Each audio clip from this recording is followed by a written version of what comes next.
Good morning, everyone, and welcome to this month's Patch Tuesday webinar by Manage Engine. So, first of all, I would like to thank all of you for taking time off your busy schedules and joining in. So, here's a quick intro about me. I'm Anupam Kundu, a product specialist at Manage Engine. Today, I'll be your presenter, and I'm also assisted by an expert panel who would be answering all your queries throughout the webinar. So if you have any queries and questions regarding the webinar or the products or any of our other products, please feel free to ask via chat. This is going to be a quick 45-minute session followed by a question and answer session. And also, this webinar is being recorded and the recording would be available in Manage Engine's official Patch Tuesday page in 1 to 2 working days. So without further ado, let's discuss the agenda of today's webinar. So first of all, we would discuss the latest cybersecurity news, that is, the latest cybersecurity happenings that took place across the world. Followed by that, we'll have a detailed breakdown of this month's Patch Tuesday updates released by Microsoft. Next, we'll be discussing the impacts and effects that missing these patches can cause on the vulnerable systems.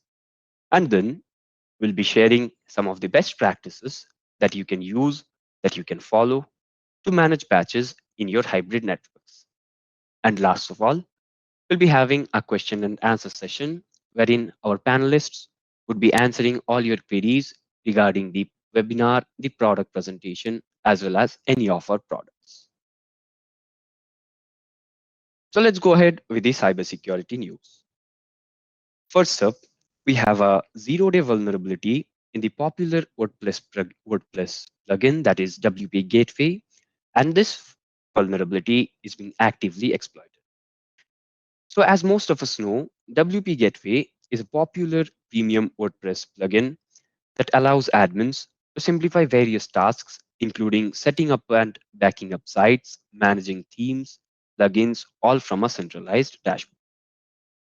Now, a critical zero-day bug has been reported in the plugin that allows unauthenticated attackers to add a rogue user with admin privileges.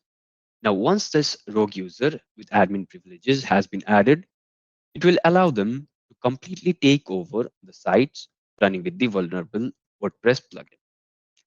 Tracked the CVE 2022-3180, more than 280K sites using this plugin, that is the WP Gateway plugin, have been attacked in the last 30 days. As of now, no patches have been released, and hence it is highly recommended that you remove the plugin from the websites until a patch is released.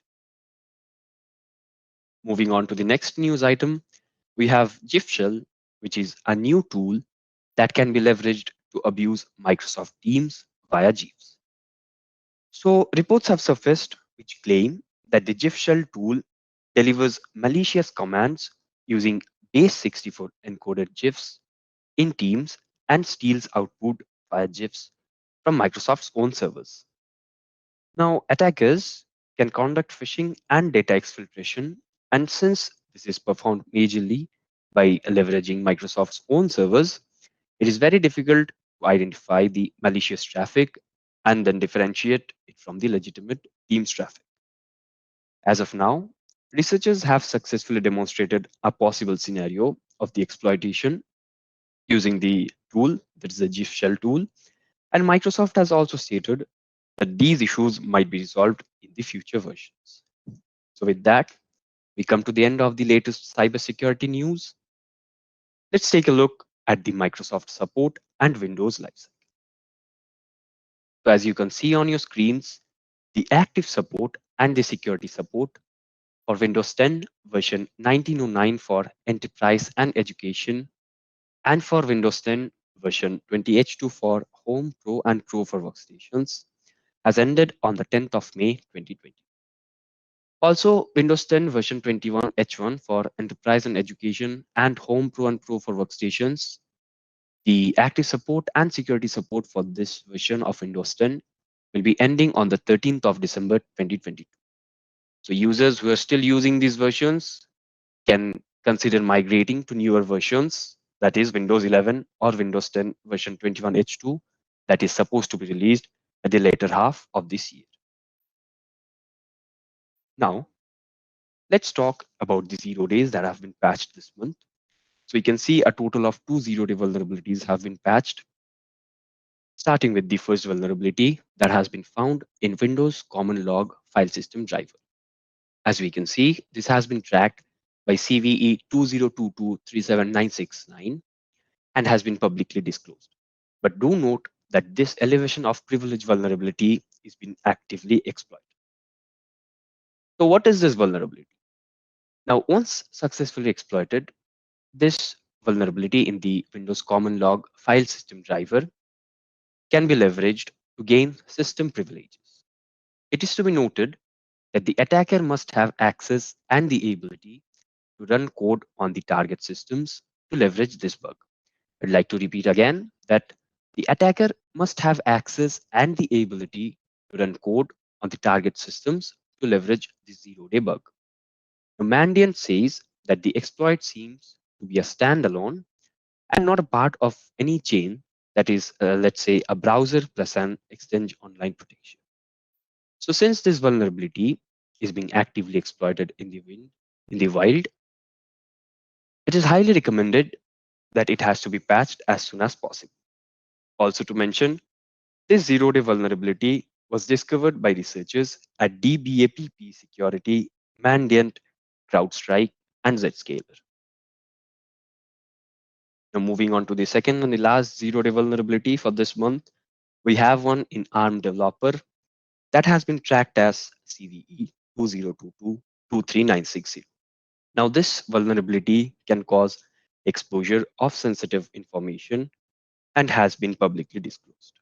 So specifically speaking, the CVE 2022-23960 is a cache speculation restriction vulnerability. This bug can be used to bypass existing hardware-based defenses for speculative execution in the modern computers from ARM. Now, if you want to know more details about this bug, you can find them in the link shared in the chat. Done with the 0-day vulnerabilities, let's have a discussion about the 5 critical vulnerabilities. So out of the total 63 vulnerabilities that have been patched this month, we see 2 0 days and 5 critical vulnerabilities, with 3 of these being found in Windows Server 2012 R2 and 2 in Microsoft Dynamics. Do note that all 5 of these vulnerabilities can cause remote code execution and have been released as either security updates or monthly rollups. I'll pause for a while so that you can take a screenshot of this table or make a note of it.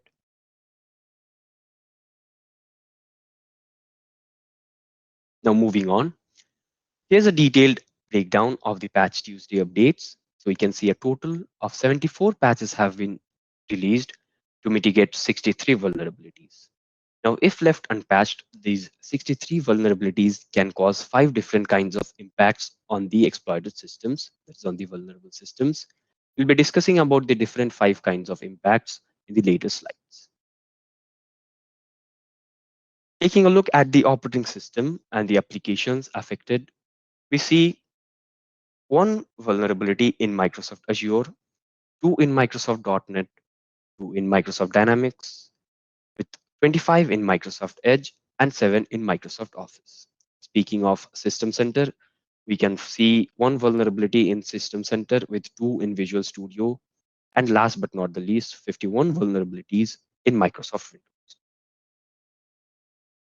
So here's a look at the patches by impact. As I mentioned earlier, that the failure to patch these vulnerabilities can cause 5 different kinds of impacts on the vulnerable systems, starting with 8 vulnerabilities that can cause denial of service, 19 having the capacity to cause elevation of privilege, 7 causing information disclosure, 31 causing RCE or remote code execution, and 2 which can cause security feature bypass.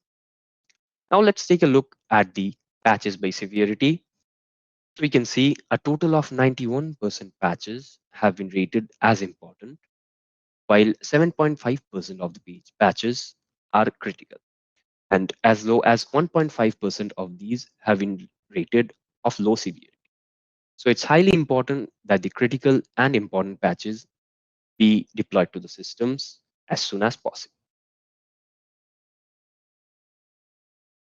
Here's a look at the applications and operating system that have been patched in September's Patch Tuesday, starting with Microsoft Azure to Microsoft Windows.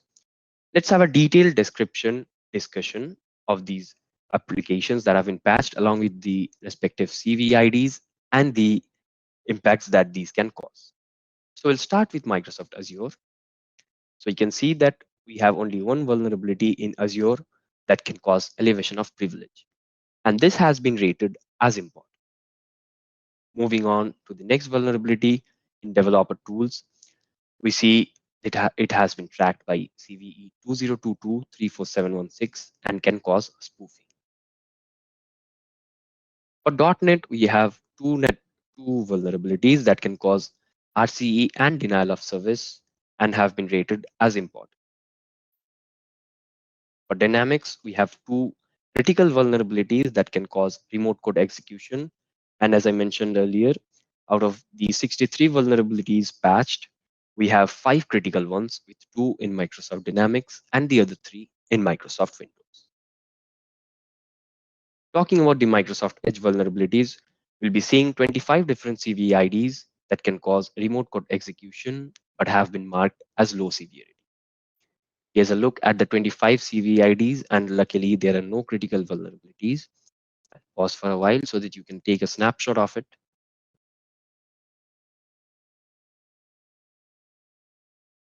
Moving to Microsoft Office, we have CVIDs that is 2 in number that can cause remote code execution. And for Visual Studio, we have elevation of privilege and denial of service causing vulnerability. These also have been marked as important. For System Center, we have just one vulnerability tracked by CVE 2022-35828, which can cause elevation of privilege. And lastly, for Microsoft Windows, we have vulnerabilities that have been rated as critical and important and can cause denial of service, elevation of privilege, RCE, security feature bypass, as well as information disclosure. Here's a look at the CVIDs. We saw no critical vulnerabilities among these 30 CVIDs, while 3 critical vulnerabilities among the next.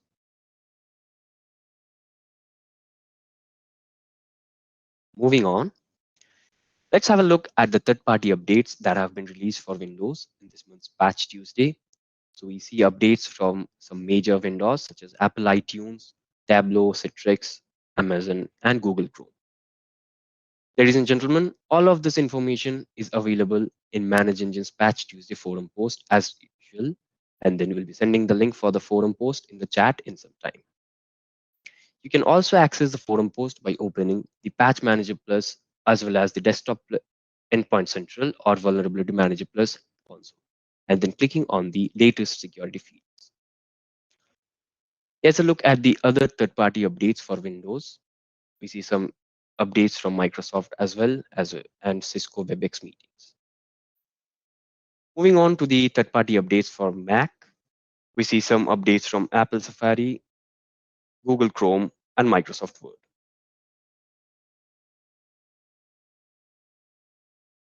Again, ladies and gentlemen, I'd like to iterate that all of this information is available in Manage Engine's Patch Tuesday forum post. Speaking of the non-security Office updates, we see 3 updates being released for Microsoft Excel 2013, Office 2013, and Office 2016. The related KBs have been given in brackets. You can take a screenshot of it or make a note.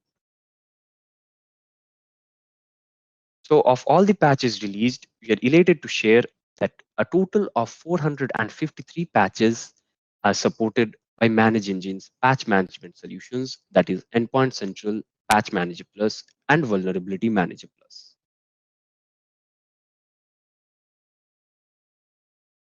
Now, dear folks, as you can see from the graph on your screen, it clearly depicts the steep rise in vulnerabilities each year. So as we can see, a total of 17,598 vulnerabilities have been reported till September 2022. So such an alarming rise in the vulnerabilities only iterates the dire need for patching to protect the endpoints in a network. So with that being said, let's have a look at the best practices for patching in a distributed network. So first, we'll start with the testing and approval of patches. So as a thumb rule, always test the patches in a pilot group of environment, pilot group of computers before deploying them to your business production machines. So what do we mean by a pilot group? So let's say you run a variety of computers with different operating systems and versions in your organization. So a pilot group would essentially consist of all the different versions and operating systems of the computers running in your running in your environment or network or organization's network. And so the patches have to be tested in all of these endpoints, that is basically the pilot group, before they can be successfully pushed to the business production machines. Next, we'll prioritize the deployment of security and critical updates for the machines. So any other update such as quality packs, monthly rollups, feature packs, and less severe updates, that is updates of less severity, let's say moderate or low, these can be deployed based on regular patching schedules or deployment schedules. Next, it's best to synchronize the patching schedules with the monthly patch Tuesdays. So how do you synchronize your patching schedules with monthly patch Tuesdays? Now, you can either choose to synchronize the patching schedules by manually entering the dates of the patch Tuesday each month, or you can choose Manage Engines exclusive patch Tuesday split that's available in the patch management solutions, that is Endpoint Central, Vulnerability Manager Plus, and Patch Manager Plus. So what happens when you schedule the patching deployment schedules with the monthly patch Tuesdays? So by syncing the patch schedules, you can ensure that the patches are tested, approved, and deployed as soon as they are released. This gives you a head start for achieving patch compliance in your networks. Next up, always set broad deployment windows for the remote machines and choose the non-business hours for patching critical machines and office servers. Now, why do we do this? As admins, it's our job to maintain the patch compliance in the network, in the organization. But again, we don't want any business productivity drop. So to prevent a drop in business productivity and to affect the user performance, the end user performance, we can choose broad deployment windows for the remote machines as well as servers. And last but not the least, it is always recommended to allow the users to have an option to either postpone the deployments or the reboots. So why is this important? Now let's say we are admins and we are patching our systems in the organization, but a group of our users, or let's say a user, is stuck with some business critical task. In that case, forcing them to reboot their systems or preparing their systems for deployment of patches will obviously create a ruckus and delay or dip in the business product. So in order to prevent all of this, it is always recommended that you allow the users to have an option to postpone the reboots and the deployments. So with that, we are done with the best practices for patch management. Now let's take a look at deploying the patches and updates using Manage Engine's Patch Manager Plus. Now, if you're using Endpoint Central or Vulnerability Manager Plus, you can still deploy the patches seamlessly as the patching module is the same in all of these three products. First up, let's have a look at the test and approval feature using Patch Manager Plus. And as I already mentioned, as a thumb rule, the first step is to always test the patches in a pilot group of systems before deploying them to the production machines. And also remember that the pilot group must have all the versions and flavors of the operating systems being used in the network. So let's move on to the Patch Manager Plus console. So this is how the Patch Manager Plus homepage looks, and I'm using the version 10.1.2138.2. So we have the network patch status, the system health graph, the listing of missing patches based on their severity and vulnerability right here. You can also take a look at the latest security news and the manage engine blogs and forum posts have been hyperlinked directly to it. So on clicking this, you'll be redirected to the Patch Tuesday for September 2022 forum post. Okay, coming back, we're talking about the test and approval feature. So to check that, we'll click on deployment from the top menu, and then we'll click on test and approve from the left pane. So as you can see, a lot of the test groups have been already created. So let's go ahead and create a new group. We'll click on add group. Now, the first task is to choose the platform. So as you can see, we offer three different platforms, that is Windows, Mac, and Linux for testing and approval of patches. So we'll go with Windows for demo, and then we'll choose a group. So this basically is our test group. So you can choose a group that has already been created from the dropdown, or you can create a new custom group. Let's go ahead and create a new custom group by clicking on Create Custom Groups. Once the window loads, you can see the list of the custom groups that have already been created. We'll create a new group by clicking here. First, let's put a name for it. September CD. You can add a description if you want. The second step is to choose the category for the custom group. You can either go with static and static unique for your test groups, but never with dynamic. So why not dynamic? So let's see what happens when you choose dynamic. As you can see, once you have chosen dynamic custom group, a set of criteria pops up. Let's go with operating system equal Windows 10. So what happens if I click on save?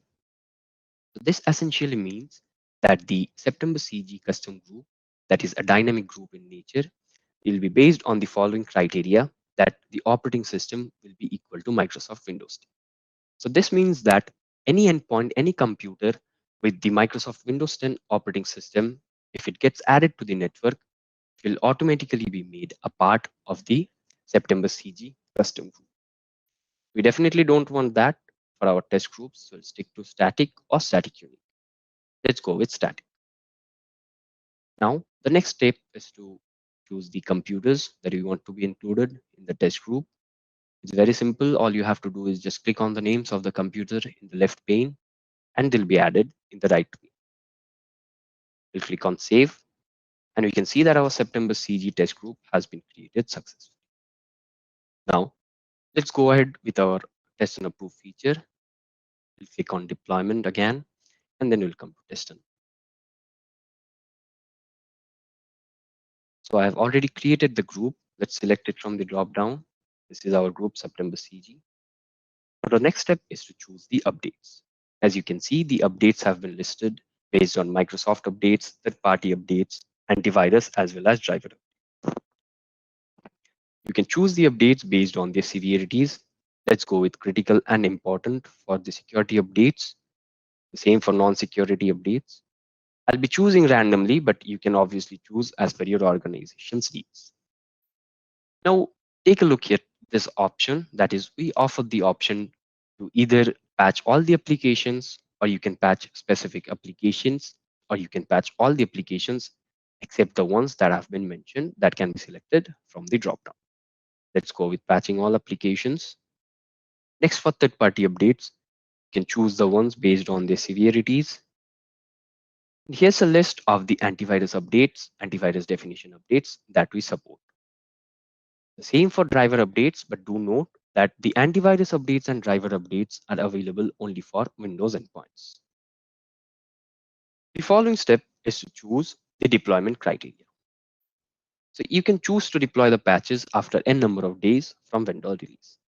So if I choose 3, let's say I'm going with 3, I'll keep 2 days in hand for the testing and approval. So this essentially means that I choose to deploy the patches after 3 days from vendor release. Next, you have to choose the deployment settings.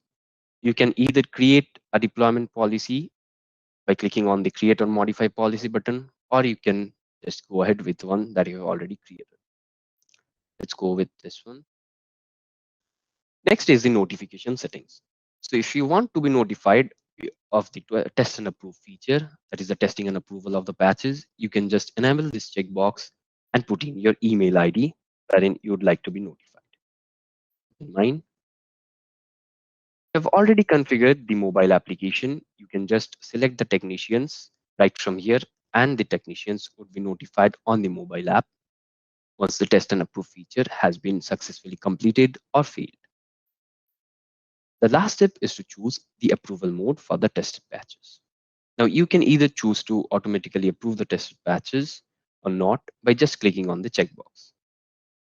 Let's go ahead with 2. So I have chosen to automatically approve the tested batches after 2 days. And with that, we'll click on create, and we can see that our September CG test group has been created successfully. Let's go back to the presentation. Now let's discuss the automated patch deployment feature, and we'll create deployment policies based on the patch Tuesday split.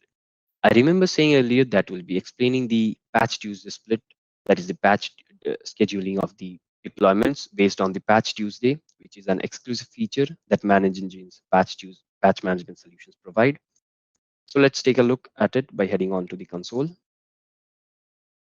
So before creating an automate patch deployment task, I would like to tell you that the creation of an automate patch deployment task is essentially a two-step process. The first task is to choose the deployment policy or create a deployment policy.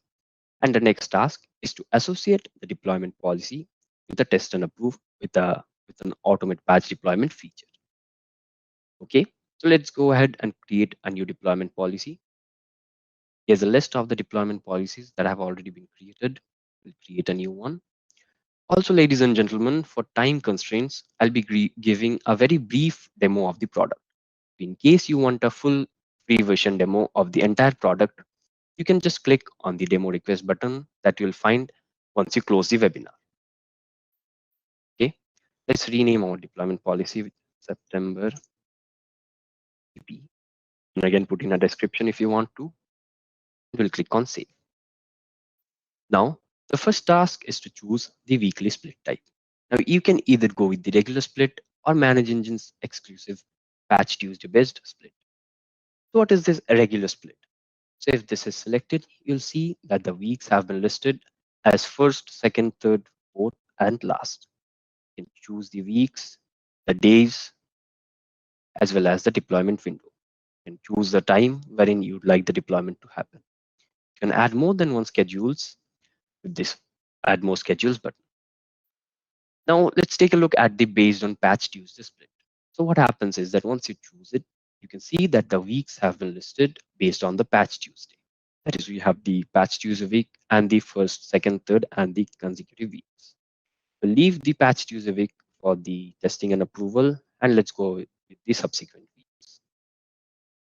Choose the dates, and for the deployment window, we'd like to keep it as broad as possible for seamless deployment.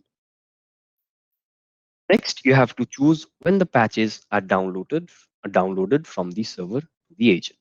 Now, you can choose to download the patches from the server to the agent only during the deployment window or anytime the agent contacts the server. But do note that even if the download patches have been downloaded from the server to agent, the deployment will happen only at the specified deployment schedule. The last step is to choose the initiation of deployment. So you can choose to initiate the deployment either at system startup or the refresh cycle, which is the 90-minute refresh cycle, or either of these, whichever happens earlier. Click on the system startup and let's click on save.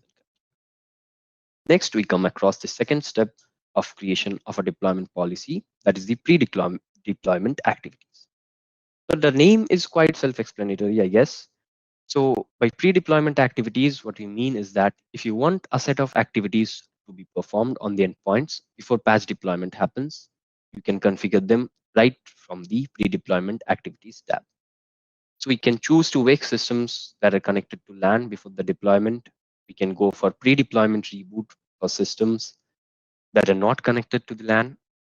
And also we can go for some custom activities that we want to be performed using the custom script. So what basically is this custom script? Now, Manage Engine's patch management solutions provide an exclusive custom script feature wherein you can create scripts to perform custom activities on the endpoints before deployment happens. Let's say you want certain specific applications to be terminated or halted before deployment happens, or you want to take a screenshot or snapshot of the virtual machines to save their configurations. So that you can create the required scripts, add them to the script repository, and then simply select them right from here. You can add the required script arguments and upload the dependency files. And on specifying the exit code and all, you can just click on save and continue. For demo, let's just go with pre-deployment reboot. As you can see, you have the option to either exclude reboot for certain machines. You can also choose to notify the users about the reboot. Clicking on save and continue, we come to the third step, that is the pre-deployment user notification. So if you want the users to be notified about the deployment, just click on the checkbox and put in a custom message. You can also configure the notification timeout. Now, if you want to allow the users to skip the deployment, you can just click on the checkbox. And in case you want to show the deployment progress on the client systems, just click here. Okay, save and continue. We come to the last step, that is the post-deployment activities. Again, the name is quite self-explanatory, and we know that post-deployment activities mean a set of activities that we want to be performed on the systems after the patch deployment has happened. That includes post reboot or shutdown, or also you can use management's exclusive custom script feature, wherein you can reinitiate or restart an application after deployment has been done using a custom script. For post reboot, you can choose to force reboot systems or delay their reboots. You can also choose to show notifications and add in custom notifications. And for machines that don't need a reboot, you can just click on the skip reboot feature. Clicking on save and continue. So here's a gist of the deployment policy details, starting with the name as well as the deployment schedule, the pre-deployment, post-deployment settings. And we click on save and continue. Our September DP has been created successfully. Now, as I mentioned earlier, creation of an automated patch deployment task is a two-step process. First, we create the deployment policy that we just did, and then we associate this deployment policy with an automated patch deployment task. So let's go ahead and associate this with an APD task. Here is a list of the APD tasks that have been created. We'll create a new task by clicking on Automate Task, and we'll select the platform from Windows, Mac, and Linux. Going with Windows, rename our task as September APD. Choose the updates for Microsoft based on their severities. Just going with some random updates for now. Sincerely hope you guys don't do that. The next step is to choose the deployment. So if you want to deploy the patches after n number of days from either release or approval, you can just put in the value right in here. So by choosing 3, I mean that the patches need to be deployed after 3 days from approval. Once that is done, we'll click on next. And we come to the step where you have to choose the deployment policy. You can create and modify a deployment policy by clicking here, or you can select one from the dropdown. I believe ours was called September DP. Yeah. And yes, a brief of the deployment policy. We also have an option to suspend the automate patch deployment task after a particular date and time. So why is this feature required? Now let's say you're creating an automate patch deployment task for your remote users, that is users who are working from home. Now let's say after 2 months or 3 months, the users come back to the organization, and quite understandably, once they come into the organization, they would have to follow the organization's deployment policies. So in that case, what do we do with the automate patch deployment tasks? So for that, you can suspend the APD task or the automate patch deployment task just by clicking on this checkbox and putting in the date and the time. Click on next to select the targets. You can choose the remote office or domains right from here. You can also choose to exclude certain targets using the filters. Lastly, we come to the configure notification steps.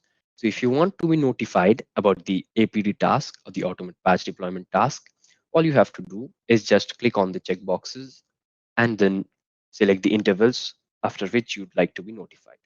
You can also attach detailed reports on the failures, and we have three different forms of reporting, that is PDF, CSV, and XLSX.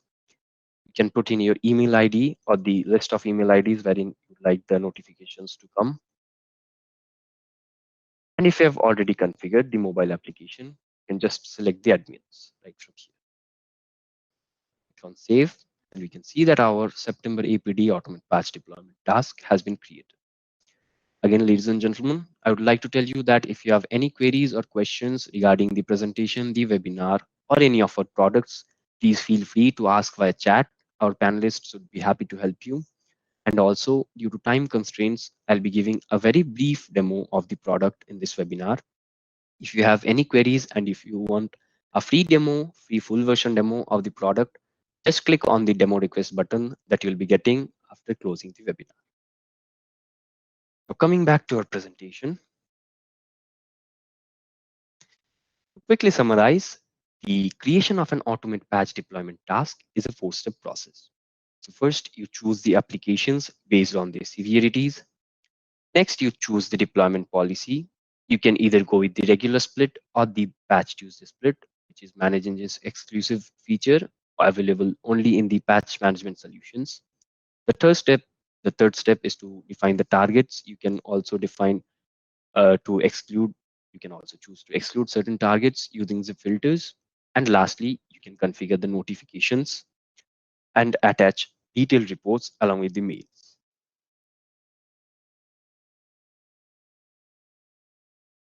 Now, let's have a look at some other exclusive features that Patch Manager Plus offers to ensure seamless patching. We'll begin with filtering out the Patch Tuesday updates. Now, we can directly filter the updates released on Patch Tuesdays right from the console. Let's show you how to do it. We come back to the Patch Manager Plus console and we'll click on Patches right from the top menu. Here's a list of the views that we offer, starting from missing patches to installed, supported, and list. We'll come to the supported patches view and we'll create a new filter by clicking on the button at the top. Once this loads, you can see a list of the supported patches that can be deployed in the network. Let's create a new filter. We'll click on the plus button. You can rename the filter if you want, and then you can use it for future purposes. We'll select release date is, and we'll choose the date of the patch Tuesday. I believe the patches were released on the 13th of September, and we'll click on save and apply. So once the filter has been applied successfully, you can see the list of the patches that were released this month on this month's patch Tuesday, that is the 13th of September. You can also use filters for a variety of other purposes on other views such as missing patches and installed patches. Coming back, let's talk about another feature, that is the declining of patches. So Manage Engine's patch management solutions, namely Endpoint Central, Patch Manager Plus, and Vulnerability Manager Plus, offer you the flexibility to decline patches, applications, and families from being deployed. Now, why do we need to decline patches? Well, let's say many a time there arises the need to decline certain applications when you don't want them, that is, when you don't want to deploy less critical patches to your machines. But what happens if you choose to ignore them? Certainly, this will end up affecting the system health compliance. Also, certain applications running on other software, such as Java, might be unsupported with the latest updated version. So for scenarios like these, Patch Manager Plus brings the exclusive decline patches feature. Let's go back to our console and we'll check this feature out. So to use the decline patches feature, we'll click on patches from the top menu and then we'll click on decline patch from the left pane. Here's a group. Here's a list of the custom groups that have been created to decline patches. Let's go ahead and create a new one. First, we'll select a group. You can create a new custom group by clicking on the plus button, or you can just select one from the drop-down menu. Let's go with anything, Canada DC. You can add a description if you want to. We'll click on next, and then we'll be choosing either the patches, applications, or the families. Let's add new patches. Here's a list of the patches. I'll be choosing randomly. And again, sincerely hope you guys don't do that for your organization. Have selected the patches. Let's take a look at selecting the applications. We'll be choosing .NET and Adobe as well. Can't find Adobe. Yes, Adobe. And let's go with some random product. We can also decline families right from this console. To decline families, we'll just click on the Add Family to Decline button. We'll go with 8x8, enable Word, and Adobe Flash Player for Mac. Added. Done. Now, when clicking next, you'll have a summary of all the patches and applications and families that have been declined. So you can see 22 patches, 3 applications, and 7 families being declined. We'll just click on Save, and our declined patches group created successfully. Coming back. So as you can see on your screen, dear folks, here are the solutions that Manage Engine offers for seamless patch management. Here we have our flagship product, that is Endpoint Central, which is a unified endpoint management and security solution. We also have an MSP version of the product. We have Patch Connect Plus that smoothly and seamlessly integrates with SCCM and Intune to ensure third-party patching. We have Vulnerability Manager Plus that can scan and mitigate vulnerabilities and compliance issues in your network. And lastly, we have Patch Manager Plus, our standalone patch management solution that ensures seamless patching across the network. Now, we are open for the question and answer session. So dear guests, if you have any questions or queries regarding the webinar, the product, or the presentation, please feel free to ask via chat. Also, I would like to remind you again that due to time constraints, I could only give a very brief demo of the product. So if you, in case you want a demo, a full free version demo of the product, just click on the demo request button that you'll find once you close the webinar.